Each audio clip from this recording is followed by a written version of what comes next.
தகவல் தொழில்நுட்பம் வளர வளர வளர இன்றைக்கு நிறைய மனிதர்களின் தேவைகள் குறைந்து போவதை பார்க்கிறோம்.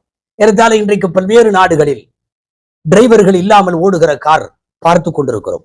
ஹோட்டலில் நீங்கள் ஆர்டர் செய்கிற சப்ளை விஷயங்களை, உணவுகளை, உங்கள் பொருட்களை, பதார்த்தங்களை டேபிளுக்கு கொண்டு வந்து தருவதற்கு ஆட்கள் தேவையில்லாமல் ரோபோக்கள் சப்ளை செய்வதை பார்க்கிறோம். ரோபோக்கள் டிரைவிங் செய்வதை பார்க்கிறோம். ஏன் கண்ணுக்கு முன்னாலே பார்க்கிறோமே. பள்ளிவாசலிலே போய் குர்ஆனை கையிலே எடுத்து ஓதியவர்களின் காலம் கொஞ்சம் குறைந்து கொண்டே வருகிறது. அனைவரும் அவர்களுடைய மொபைலை எடுக்கிறார்கள். குர்ஆன் ஆப்பை வைத்துக் கொண்டு குர்ஆனை ஓத துவங்கி விட்டார்கள். கையில் நேரடியாக குர்ஆனை எடுப்போர் எண்ணிக்கை குறைந்து வருவதை பார்க்கிறோம்.